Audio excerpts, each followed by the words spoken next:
Welcome to this module, Data and Analytics in Healthcare. Although health information and health data seem synonymous, they are not the same thing. Data refers to raw facts, such as a blood pressure reading, a lab value, or a temperature. Information is a collection of data that has a context. It is usually organized and has some meaning. This could be a trend of increased postoperative infections. The last level of the DIK theory is knowledge. This is a combination of information and relationships that are useful for decision-making. Although it's not important to define what is data and what is information, it is important to be careful about the quality and the source of the raw data. Where does the data come from? Most health data starts from the electronic medical record. Health data for an episode of care comes from multiple sources.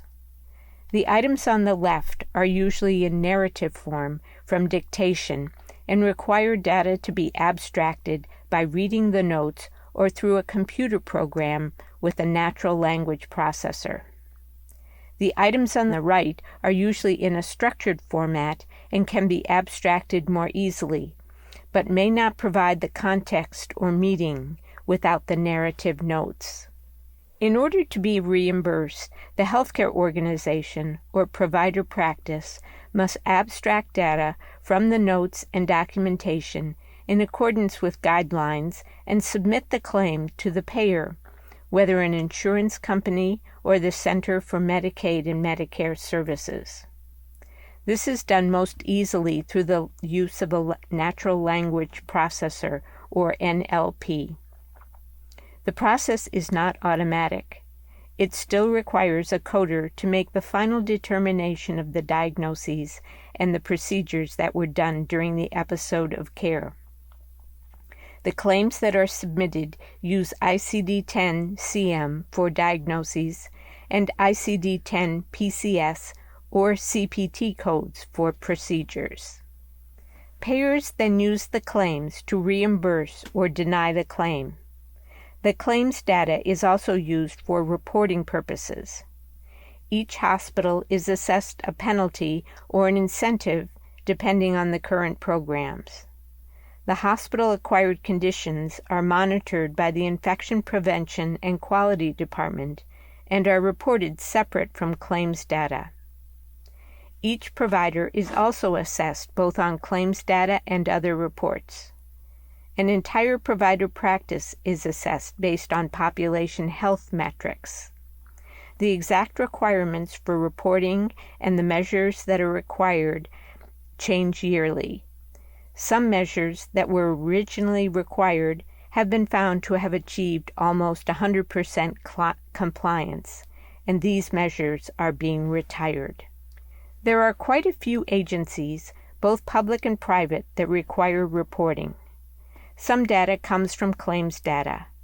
Many of these reports are publicly available and can influence a client's decision to have a procedure done at a specific hospital.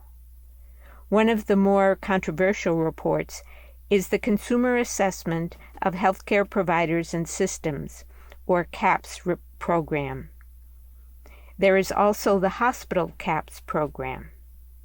These surveys are administered by an outside agency and assess the hospital, home health care, nursing home, surgical care, and other types of healthcare organizations.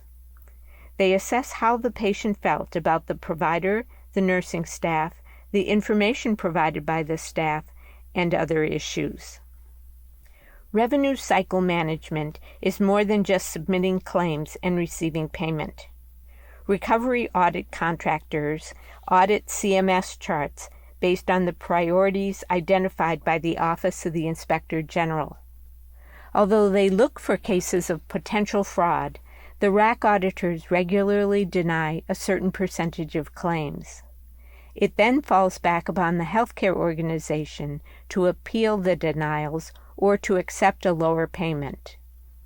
Private insurance companies are also following CMS's lead on being careful to audit claims containing certain diagnoses. In some cases, accounts are held after discharge while waiting for coding or for resolution of other issues. The DNFB, or Discharge Not Final Billed, is watched carefully along with other aspects of the revenue cycle. Big data and analytics have become important words in healthcare. Some of the areas in which data and analytics can be used are physician performance, disease management, comparative effectiveness studies, and new programs for healthcare.